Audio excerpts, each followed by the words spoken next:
Welcome to Backbone Unlimited. My name is Matt Hartsky. Today, we're talking spring bear hunting with a guy who's become one of the most recognizable voices in Western hunting through Dialed In Hunter, Josh Kirchner. Josh's content under Dialed In Hunter consistently leans into Western hunting strategy, storytelling, and really thoughtful breakdowns rather than hype content. He's also done multiple bear-focused podcast appearances and educational pieces centered around spring spot and stock bear hunting, especially in Arizona and across the West. So today we're talking through how bears actually, move through their spring routines, why they're so addicting, why most hunters misunderstand a lot of things about bear hunting, including terrain, timing, pressure, and how patience all ties all of this together. Josh is a really thoughtful, analytical, very process oriented guy, and he's genuinely obsessed with spring bear hunting. So I think you guys are going to love this episode. I know I'm looking forward to it. Josh, thanks for jumping on. I appreciate you having me on, Matt. I always you don't gotta twist my arm to talk about bears. Yeah, absolutely. Especially after a long winter, it's just such a great time to get out and enjoy the spring and everything we love about this time of year. But yeah, get out, stretch the legs, test out some new gear, be reminded of how much you're not in shape. Yep, very familiar. 100%. Absolutely. Josh, for people who might not know you yet, please give us a quick version of how Dialed In Hunter got started. Yeah. Dialed In Hunter started, as a blog, probably about 10 years ago or so. I was doing a lot of hunting by myself. I grew up hunting with my dad, but it was only like I say only, that's an aggressive word. Uh, it was an annual thing with my dad. And it didn't really go past that point. When I got older, I really wanted to dive in, got super obsessed, especially with bears. And I used the blog kind of as a way for me to document my journey, if you would, learning how to just get better at hunting, and being very transparent through the whole entire process, not giving people a highlight reel, talking about all my failures and everything in between that and success. And Dialed In Hunter then kind of morphed into I did do a lot of freelance writing for a lot of different publications, and now Dialed In Hunter is at a point where I do hunting. I make hunting documentaries. Still do some writing. I have a couple books as well, but it's become a lot more video focused on storytelling and kinda telling the story of hunting, through my eyes.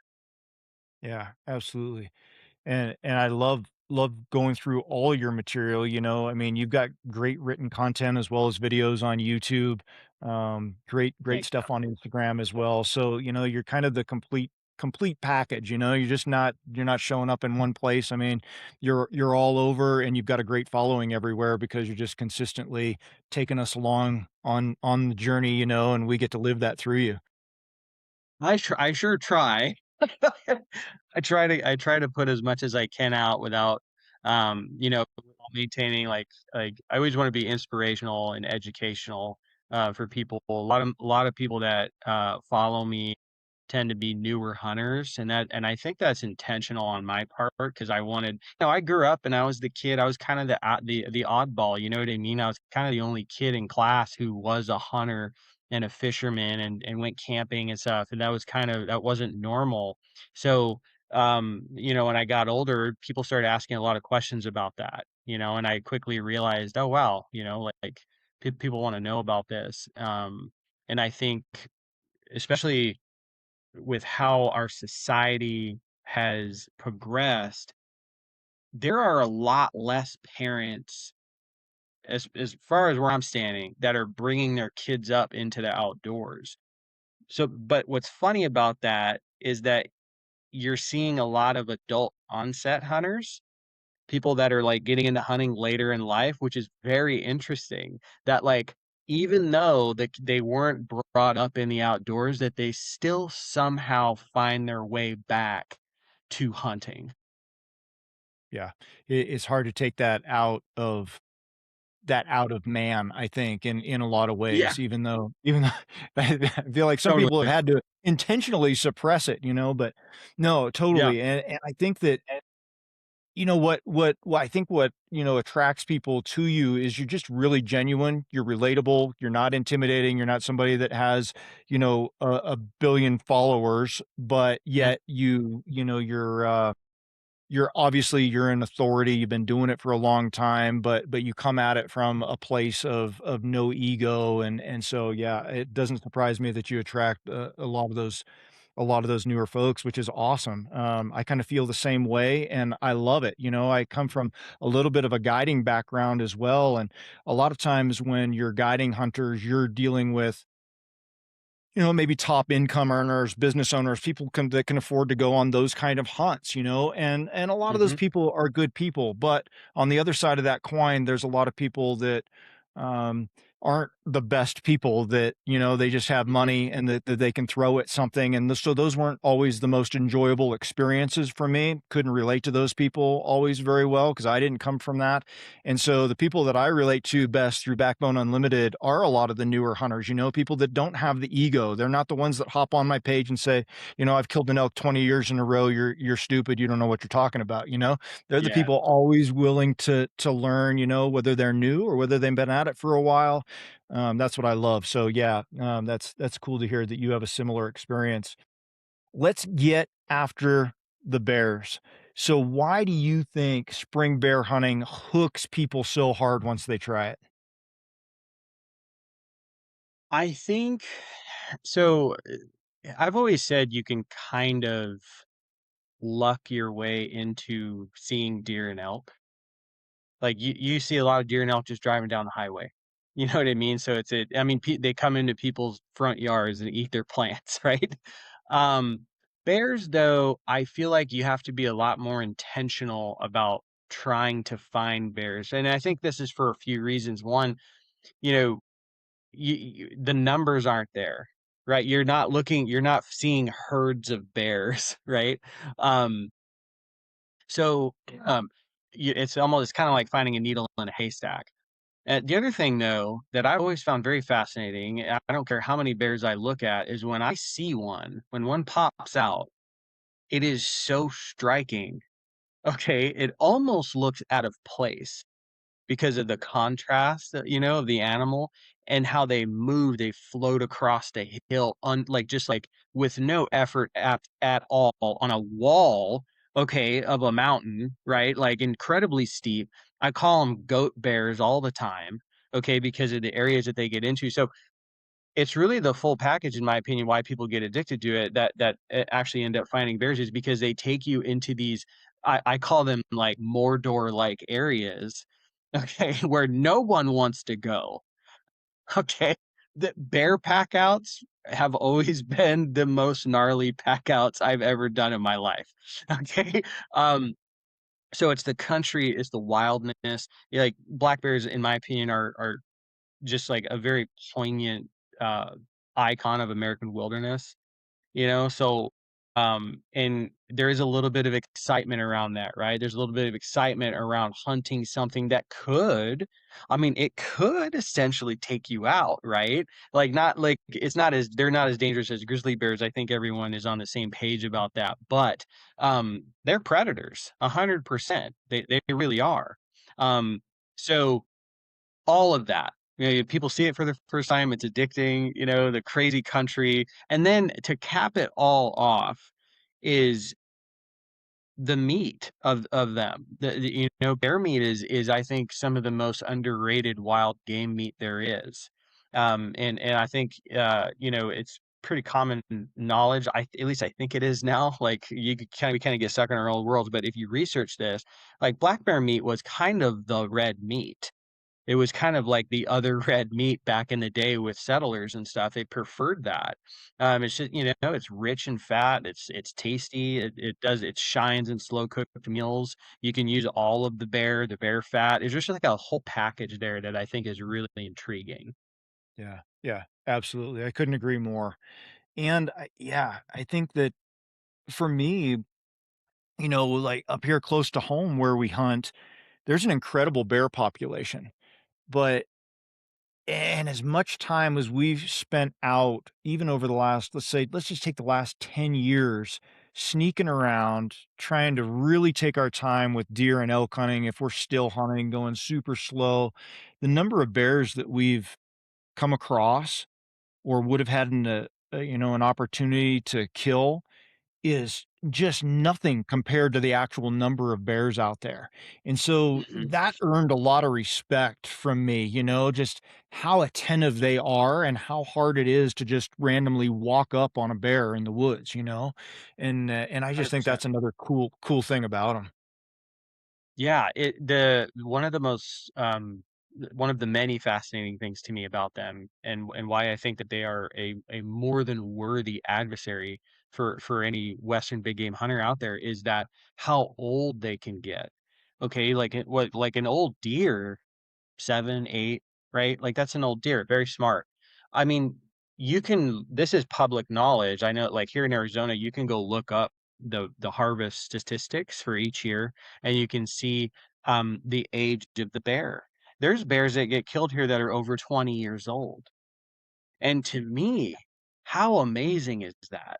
Like, this animal so I'm 40, I just turned 40, okay, last year. When I was 20, this bear was born, right?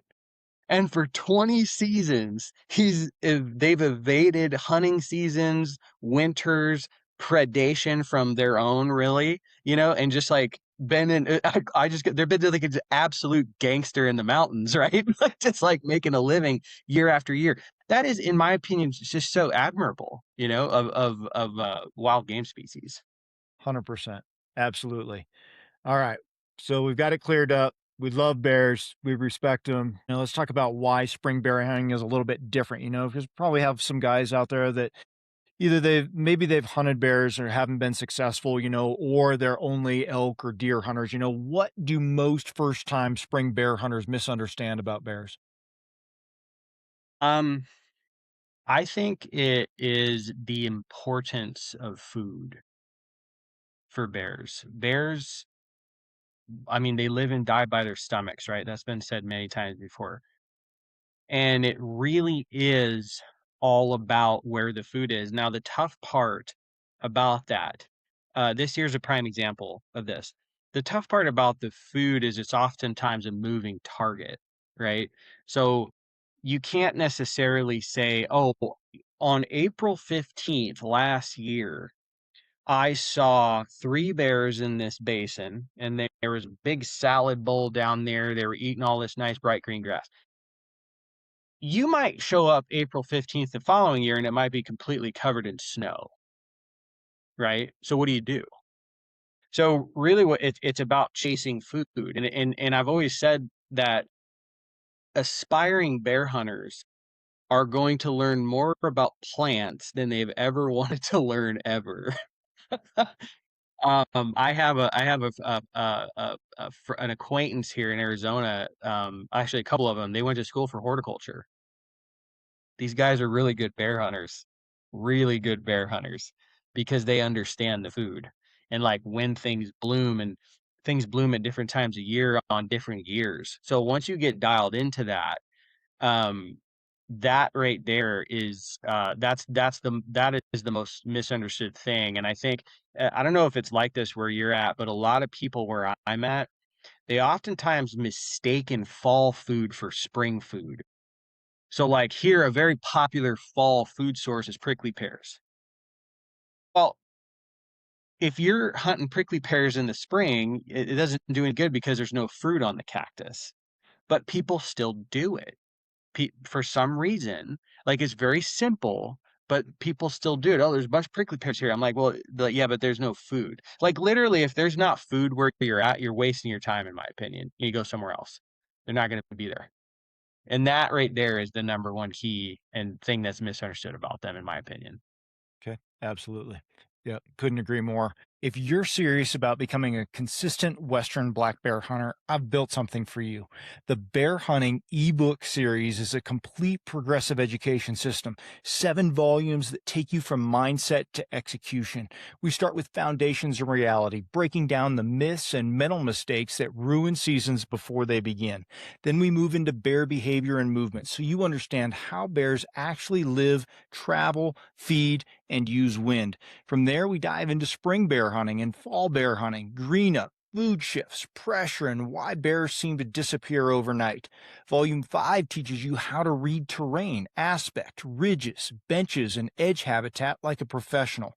Volume 6 sharpens your glassing and scouting so you stop missing bears in plain sight. And Volume 7, that's execution, spot and stock strategy, wind control, closing distance, and finishing the encounter.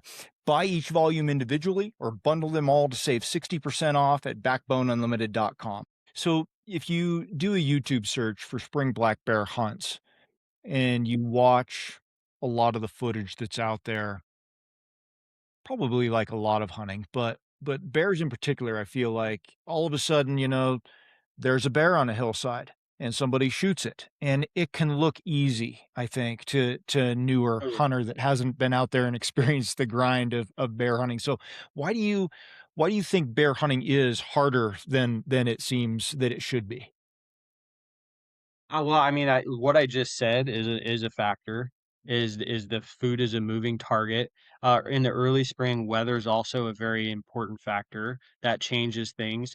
All of these things add up to it makes it harder. It makes them harder to find.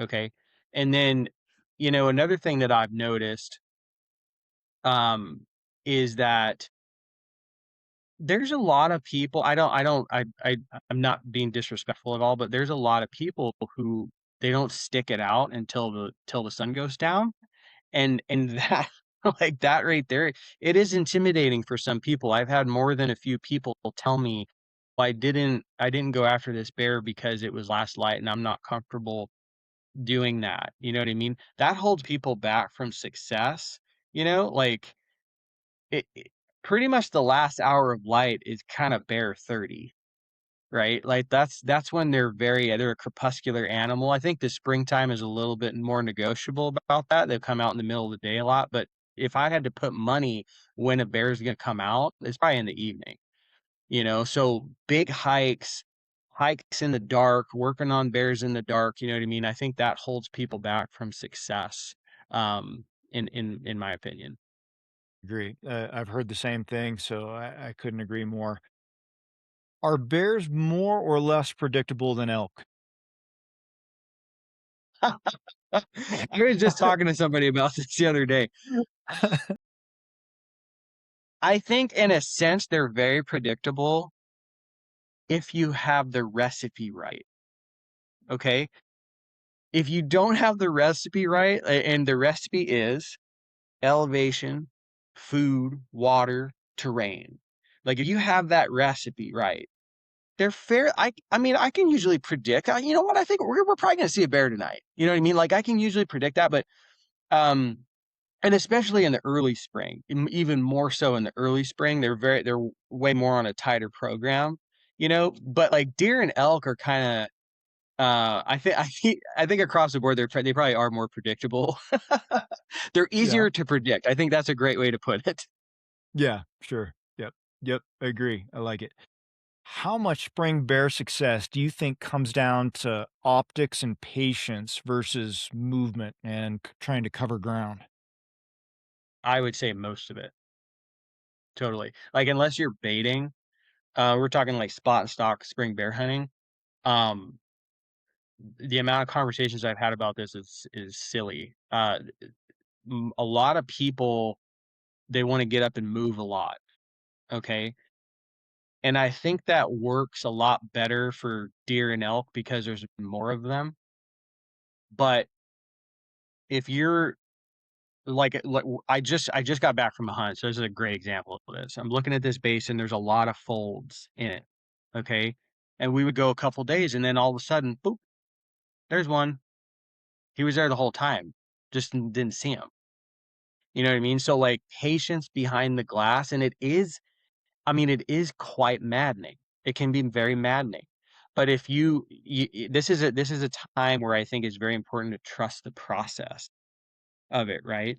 I'm not one during season to wanna go into the bottoms and look for sign. I don't like doing that because the bear knows, okay? So I lean more onto what I'm looking at. Okay, there's food there, there's water, there's cliffs, it looks like bear country, and I'll give that a couple days, and if I don't see anything in a couple days, I'll usually move. But spring in particular is all about, in my opinion, dark to dark. Like being behind the glass, dark to dark, because they could literally pop out at any time. If we were talking fall, I'd tell you something different. Okay, but spring, any time of day they could pop out and get a bite to eat. And if you're not there because you're moving around, you're just not gonna see them. Yeah, yeah, yep. Yeah, and as you know, I talk about that a lot and how much time we have to sit there, and that is a deal breaker for a lot of guys. They don't wanna sit there and put in the kinda hours that it takes waiting on those bears to come out, They wanna give it an hour or 2 tops, and then they think that they should be moving, that bear should have come out already or that they should have seen what was happening there, and, that's just not the case a lot of times. Let me ask you a question. I had something else I wanna move on to, but before I do, I had somebody, reach out to me with the question the other day. They're hunting in a place where there's a lot of pressure, there's baiting, and there's hound hunting. And Mhm. so we had talked about, kinda help this person put a game plan together, talking about snow line and feed and things of that nature, and still getting deep and away from some of that pressure. But then their question was, what if a lot of those bears have been pushed to be nocturnal, Should I still be just camping out in one place? Should I be, trying to hedge my bet and move a little bit more and cover more slopes and more country? So what say you in that situation? I think that if if you're staying like, if I was that person, if I was staying in that country where the baiting and the hound hunting is occurring, um, I would be just looking at leaving. Because if they are pushed to being nocturnal, like, we only all of us only have so much time in the field, you know what I mean? And you wanna use your time as efficiently as possible. So in my opinion, if that was the case, I would I think it's very important to have plan B, C, D, E when you're on these bear hunts because, like, the hunt I just did, I have to drive 18 hours to get up there, and then I hike 5 miles into the backcountry, it's rough. What if I show up and someone's there? Like, you have to have these other backup plans and be able to adapt. So in that case, I would be looking at your plan B to just let those guys do their thing, to increase your chances of seeing a bear. And I would really try to focus on access and getting away from easy access areas. You know what I mean? Because most people, in my opinion, with the baiting thing especially, hounds are a little different, but on the baiting side of things, most of these guys are not backpacking bait 2,000 feet up into areas, right? There a lot of them are working on 2 tracks, and moving their bait like that. So I try to stay far away from that stuff, go the extra mile, go hike into the terrain that people don't wanna get into, and you're just gonna increase your chances of not dealing with that pressure to begin with. Yeah, 100%. That's great. And those are the things that we talked about. He was pretty set on hunting where he was because it's Mhm. close, and he could run up and For he could hunt it for a weekend and it was just convenient for him. So we talked about, take your tent on your back, and get a couple of miles in, even just doing that is going to improve your odds. But I think the most important thing that stands out there to me and what I wanted to say to him that I didn't want to discourage him too much because he was going one way or the other. So we just went with it and came up with a plan for that right. scenario. But you drove 18 hours to get Mhm. to where you were gonna hike into, and I think a lot of people don't realize that investment as well. So, not all bear hunting spots are created equal, right? Just because it's a mountain and it Right. holds bears doesn't mean it's the best spot for high probability, for success. So, I think that's really important for people to hear, 18 hours is no joke, just to be able to drive to the point where you're gonna hike in from there. Yeah.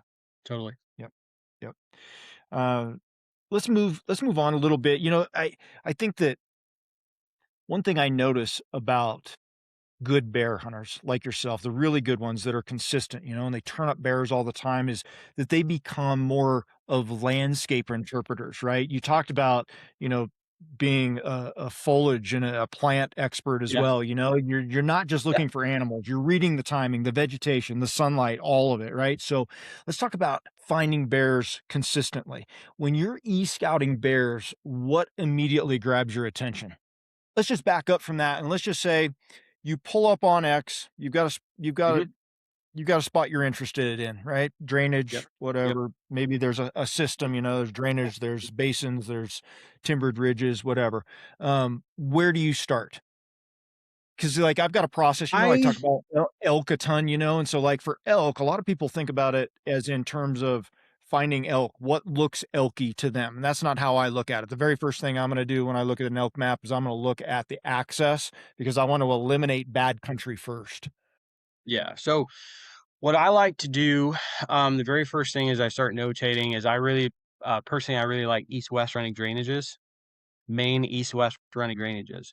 The reason for that is because one side is a south face, the other side is a north face. So I feel like if I can position myself on that ridge, I will have the opportunity to work that ridge and work both sides of it. And this really plays into the fact that we were talking about earlier when like this year, for instance, this year was an accelerated spring. Okay, like there wasn't a snow line, so the north face was a lot more important. But on some years, the south face is more important. Okay, so being able to do that, right? South face is going to green up before the north face is. I think that's pretty common knowledge at this point. But for new bear hunters, there's more exposure there, right? So the sun's going to hit that first. So I really like that. In terms of access, especially in the springtime, I like to try to focus on lower elevation access because I know I'm going to be able to get to that trailhead because of snow, right? If you can't get to the trailhead, then you can't, you're kind of out of luck there. So I like to focus on that. And then I'll notate areas along that ridge. You mentioned on X, they have a really cool feature called slope angle. So you can see where the flattest spots are, and these are areas I'll notate for camping, to camp out. And I personally like to camp closer to my glassing spot than if I can. You know what I mean? It just I get more sleep that way. Just be more efficient as a hunter. The other thing I like to look at is if an area is very heavily timbered, I'm not interested. I wanna see stuff like burns, like old burns, broken I call it broken country. So, like, there'll be, like, like cliffs, but then there's patches of timber, alright? For me, and always water in the bottom. That to me gives a bear a place to sleep. Okay, if it's not in its den, okay? Earlier in the springtime, I think rocky, craggy areas are more of interest because this is where bears are denning, right? So, um, bedding, water's in the bottom, they can come out real like a short distance to get to food. Okay, like that is right there is what I would call good bear country. And then it needs to be steep and vertical. The reason for that is because if it's vertical, you have visibility. Country that rolls, you don't have the visibility. And there might be a great bear population there. There really might be, but the chances of you seeing that bear are far less than if you were looking at a slope that's 2,000 feet tall. Okay, you can see from the bottom to the top. And actually, it's really cool. I've done this in years past. Is if you go in the early season, I have literally watched bears start at the bottom. And then by the end of my hunt, they're 3/4 of the way up the mountain because they're following the food, right? It's a great way to learn bear behavior. So that's what I'm looking for, first and foremost, east-west running drainages, rocky, craggy, steep country. We're looking for flat spots where I can camp that I can also glass near. Um, and then access that I know I can get into those areas, and then just time, honestly, time to let the spot work. Because I think that's a big mistake that we talked about earlier is just people move too fast and they don't let a spot work. I've talked to many people who I've been very um very gracious with, okay, and given them an area to go to, and they're like, I didn't see anything," but then I'll go in there the next week and I'll turn up 4. So it's like you just gotta have the patience. But yeah, that's kind of There the you recipe. That's what I look go. for when I'm e-scouting. Awesome, awesome. Man, there was a little mini clinic you just gave right there, so I hope guys that are Oh, watching this, they get their notebook out and they go back to the last 3 minutes and they just take note of all those things you talked about. I mean, you covered, south-facing slopes and how important they are, or depending on the year, right? Could be north-facing slopes as well, but, the role that the green up plays, tracking that elevation progress, gosh, the terrain features, gosh, so much in there. That was excellent. What separates bear country from country that actually holds visible spring bears?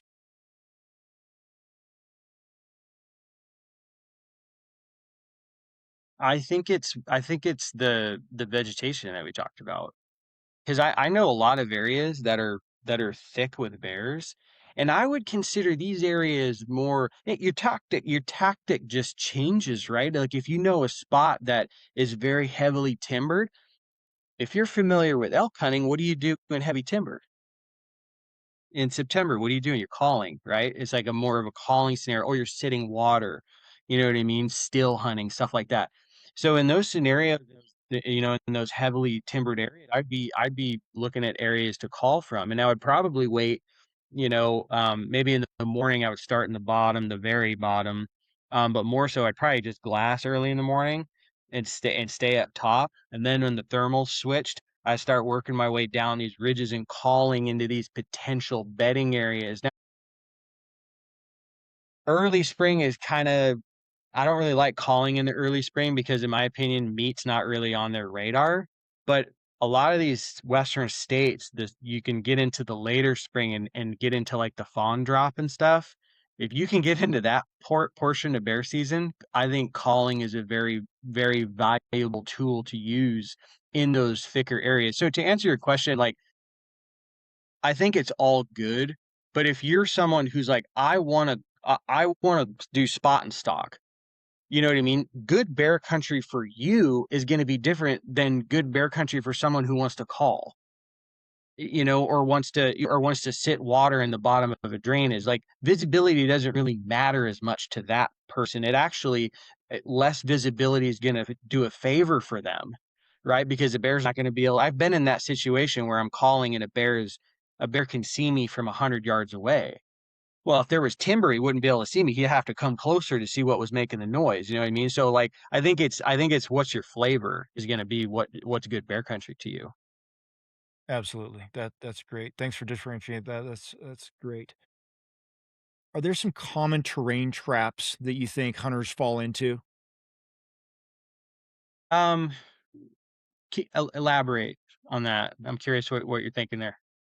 You know, is there a type of terrain that, maybe folks just associate with bears, or, like I think that a lot of first time elk hunters that I talk to come out from back east, they're looking for postcard country. They're looking for big open parks and places that they've seen on a calendar or something like that, where Mhm. we know that that's probably not where 95% of elk are killed. Do you think Yeah. that that holds Oh, true with bears? I think so to a degree. So a common occurrence with newer bear hunters that I've seen, and I've had people they like straight up send me pictures of where they're at. What do you think of this? What do you think of that? And a really, really common picture that I see is as I'm like, that looks like deer country. And then they send me a pin of where they are on the map, and it's just honestly, it just looks too nice. I really mean it when I say, like, for bears, if you wanna find bears, you need to go into these areas that you don't wanna go into. Like, you would not leisurely stroll into these areas, okay? So, like, this one person in particular that messaged me about a year ago, he sent me a picture, and I'm like, "Nah, just what I just told you. That looks like more deer elk country, right?" So he sent me a pin of where he was, and he was 400 yards, 500 yards maybe from where I would go. I'm like, try going here. And it led him to the edge of just a hellhole. And guess what? He goes there the first night, big boar pops out at like 700, 800 yards. Like he didn't get a shot, but I think it was a good like learning moment. You really need to get into those areas that like people don't really belong in all honesty. Like, so if you're looking at country, you're that is it's like pretty aspens and just like all this, you know what I mean? Like you need to go somewhere like that's honestly somewhat terrifying. Yeah. Yeah. Yeah. I mean, the first Exactly. bear I ever killed, we lifted that sucker out of there with ropes, on my back, ropes on a backpack. So yeah, I think that's a 100%. common thing is Perfect. people don't put, and it's an effort thing, right, Matt? Like it's like people don't want to go into these areas because it's too much effort, right? So they'll stick further away and go. Sorry, dude. You talk about bears, I get going. All right, so I'm sorry. Right? No, perfect. That's exactly where I was hoping you were going, and I know enough about you and your philosophy that that's where I was hoping you would point out because I get that question a lot. Same kind of thing. Like they expect or they want or they're hoping that the bear's going to walk out in this pretty stuff because it's really easy to see. They can see for 3 miles, Hmm. whatever it is. It just they've got a picture in their mind of what it's supposed to be like instead of what reality is like you described. They're gonna have to get into the nastiest stuff possible. It's gonna be tough. You're gonna have to be Hmm. patient. You're gonna have to pick it apart, you know? Yeah, absolutely. Perfect. So let's transition a little bit into glassing and spotting bears. How long will you realistically sit behind glass before relocating? You talked about, daylight to dark Hmm. engagement. You talked about maybe a couple of days. Like, what kind of scenario is going to lead you to decide that it's time to leave? So I would say the absolute bare minimum is I sit dark to dark and then the following morning. That's the minimum. More preferred, I would like to sit 2 days straight in a spot, depending on how big it is, in all honesty. Like, if it's like a big basin that there's, like I mentioned before, lots of cuts, lots of places for bears to hide, sometimes that just requires more time rather than if I'm sitting in, a slot canyon that is 200 yards across, maybe I'll sit at evening and a morning there, because it's just a smaller area, I can see a lot more. And from there, um, when it comes time to move, I mean, a lot of times what I do is I'm not moving to completely new country. I'm just moving my angle on the same basin. So I can maybe see the sides of these ridges and like just more. You'd be surprised. You move 300 yards down the way, and you have a totally new view. You can see rocks you didn't see before and everything. And sometimes that's the difference. Sometimes that's all it is. Perfect. I say that in different types of hunting. Could be in a mule deer video, could be in an elk video, could be in a bear video. Mhm. True across the board, but I think a lot of folks think that I'm exaggerating. Like you can move 300 yards and all of a sudden start to, you can pick out an ear on a deer, that you never would have seen Mhm. before, but it's 100% true. Yeah. Yeah, especially with those earlier spring bears, like, most of them, they're not moving a lot. They could be making a living in a 200-yard area that you just can't see. It's like they got everything they need right there, and then once they crush all that, they'll start moving or, sometimes like what I've seen in the past, sometimes a bigger bear moves in and kicks him out, and then you'll see that bear running away, like, you know what I mean? So you have to give yourself the time, before you pull the cord on an area, like, see everything that you can see. Because it literally might be the difference of you moving a couple 100 yards down the way, and it's like, "Oh, man, I can see the backside of this ridge," and this bear just walks out from the bottom, feeds on the backside of this hill, and then retreats back down into the bottom, and you would never see that if you were where you were. Yeah. Excellent. What time of day have you killed most of your bears?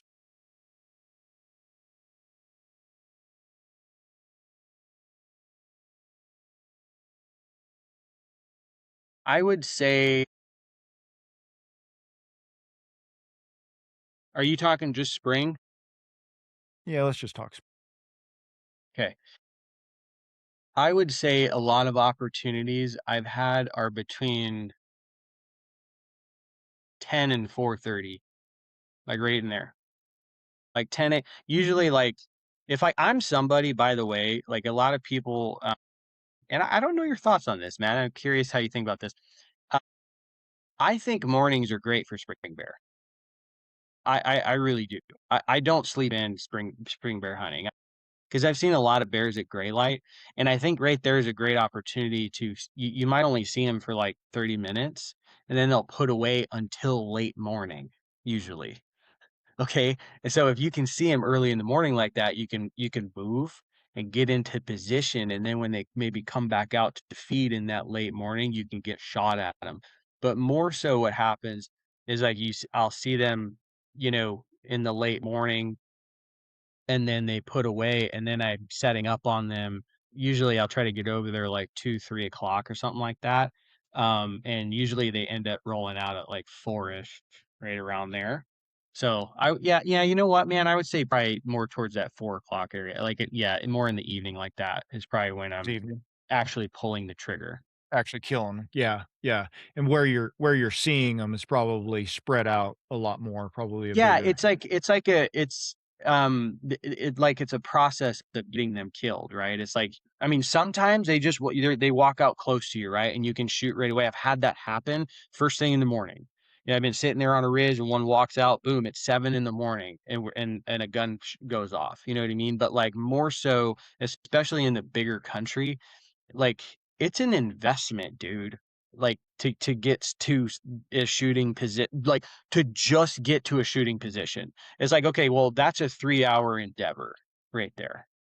You know what I mean? Like, you're gonna do like, I mean, the spot I was just in, like, past couple berries I've killed there, it's like you're doing from camp, you're gonna do 1,500 up, go across, you're gonna drop down over 2,000 feet to get to a shooting position, and so you're not doing that in 15 minutes.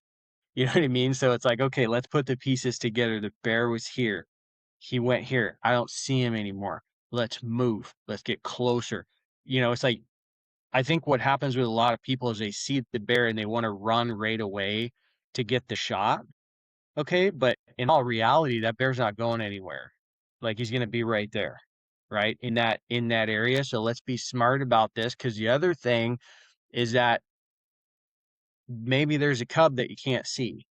Okay, so you getting closer is gonna open that up to be able to really, like, okay, let's get a look at this bear, make sure it has no cubs, stuff like that. Like follow the process instead. I think that's a really common mistake, dude. Unfortunately, it probably happens more than we know. Like Sal's getting killed with cubs and stuff because, like I mentioned in the beginning of the podcast, you know seeing a bear is very exciting, you know what I mean? And people see it and they're like, "Run," like right away. You know what I mean? It's like you need to sometimes I have it like a couple will be hidden for 30 minutes, and then they pop out.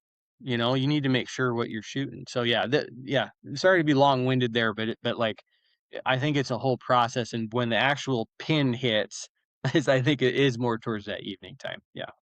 Yeah, I would agree 100%, but like yourself, if we're gonna go up on the mountain, I Well, mean, 99% of the I time, we're gonna spend the whole day, like, you just that's just the way it is. How many bears get killed in the morning?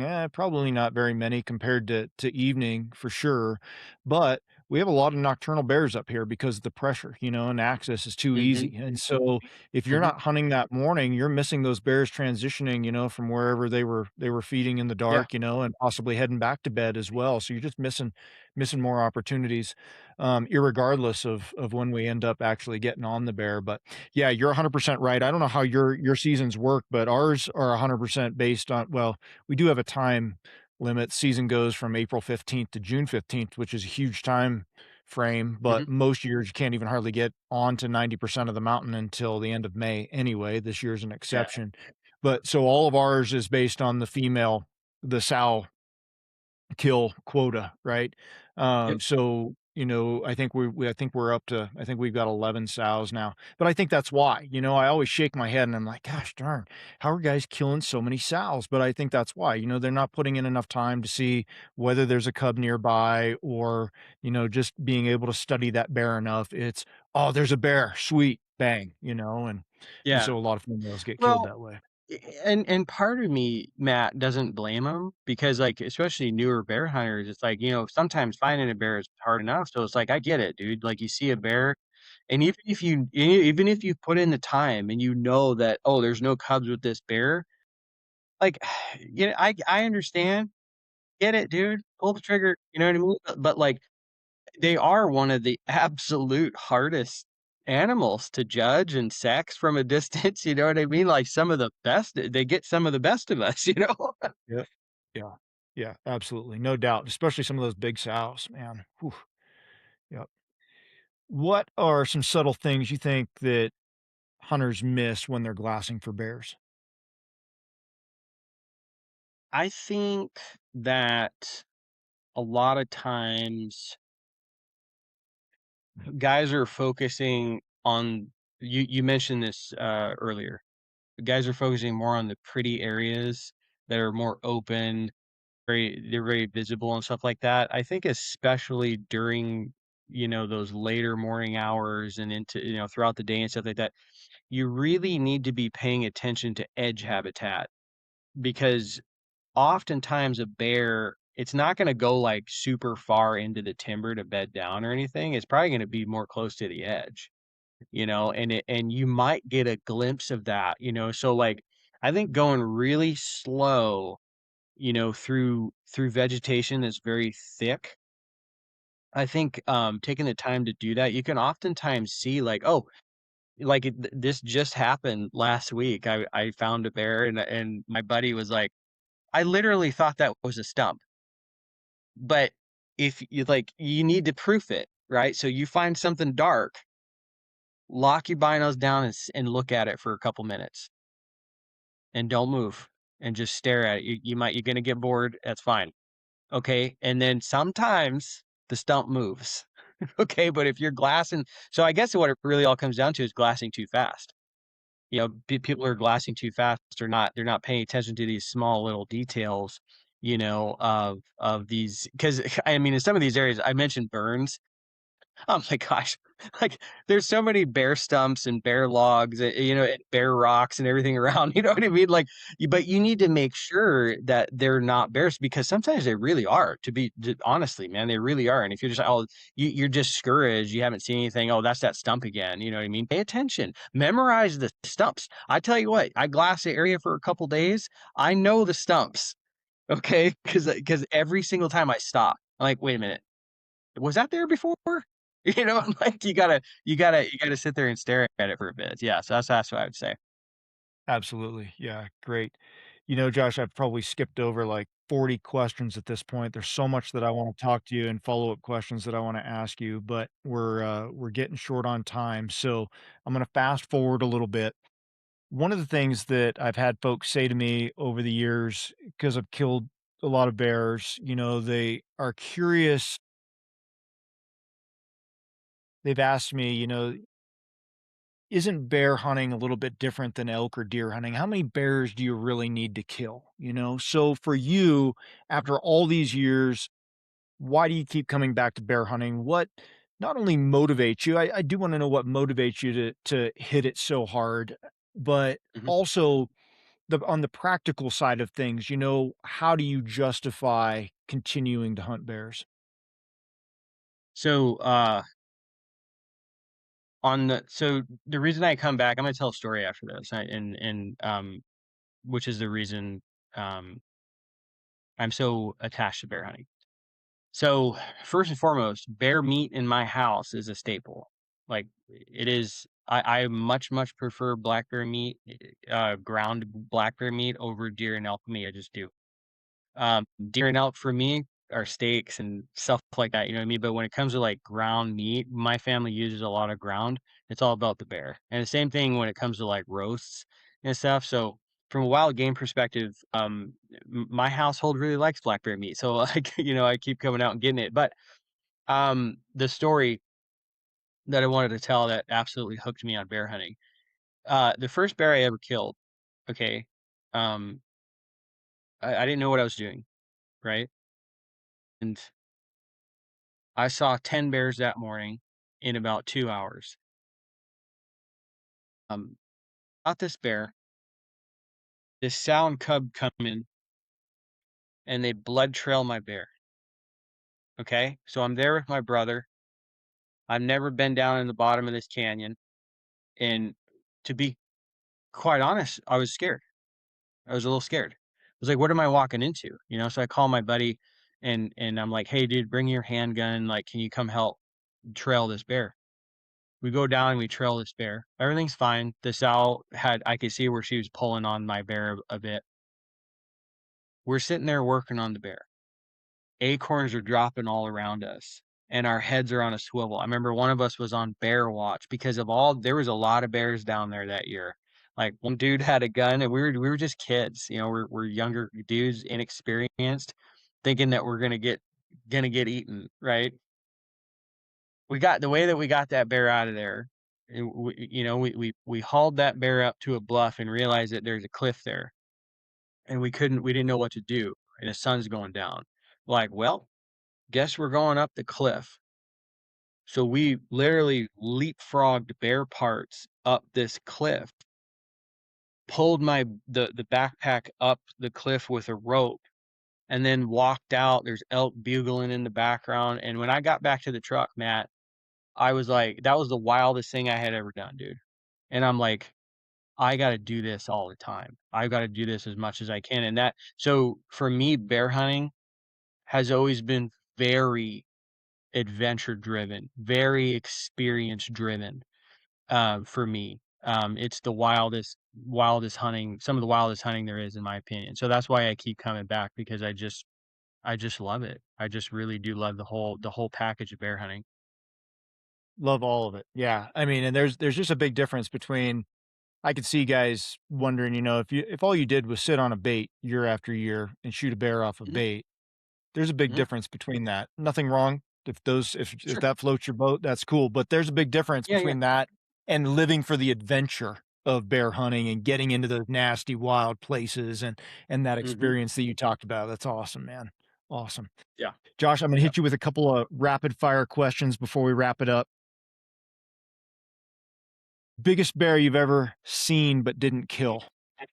So it was that first bear I killed, he was a 7-foot jet black. He had a friend that was bigger than him. He was a big red boar. They were buddies. I tell you what, I can see that bear clear as day right now as I'm talking to you. That bear, after I shot his buddy, that bear came out, sat on a rock, looked at me and chomped his mouth at me down there Oof, at like 200 yards away. That's the biggest bear I've seen. awesome, He was awesome. is Arizona? damn near a grizzly bear. Arizona? Yeah, oh yeah, yep. Arizona. Yep, yep, awesome. One piece of gear you never go without? The optics, like 100%. That's yeah, optics, bear hunting. I'm all about optics. Best bear meat meal? My wife makes. You ever eat Hamburger Helper when you were a kid? Yep, Yep.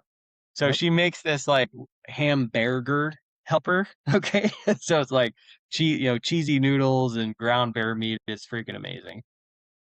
awesome, very cool. Most underrated skill in Western bear hunting?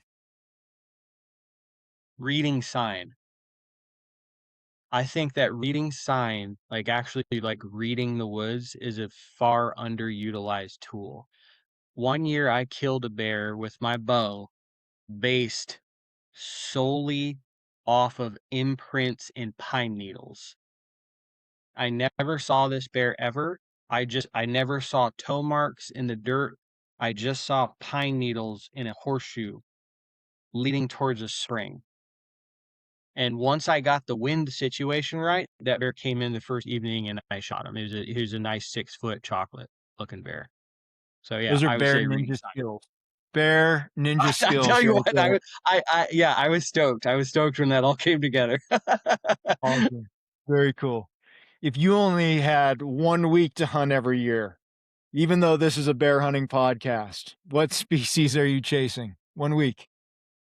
Oh, come on, bear. Okay. Perfect. It Plain Perfect. and Yep. simple. Has to be. Yep. Awesome. Josh, where can people follow you, learn more about you, get your books? Yeah, yeah. So, if you search Dialed In Hunter on YouTube, Instagram, I'm on all that. I have a website, dialedinhunter.com. If you're interested in checking out my books, I have one book called Becoming a Backpack Hunter and another book called Becoming a Bow Hunter. Both are very educational based, catering to newer hunters. A front to back look on each topic. You can find those on Amazon. Awesome. Josh, I really appreciate your time, man. There are so many questions I wanted to ask you, and there's even other species. I mean, I know you hunt all kinds of things, so I would love to have you on again. Really appreciate your time and your perspective. Just a wealth of information and just such a humble, likable guy. So, thank you very much. It was great to connect with you. Yeah, thanks for having me on, Matt. I happy to come on any other time and chat with you.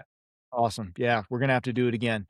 So I will have a link to some of Josh's prominent accounts as well in the description. If you guys are interested, check those out. I would highly encourage you to follow him on all the socials and all those good places. Check out his YouTube channel. It's all great stuff. Appreciate you guys being here. Until next time, train harder, hunt smarter, and never settle.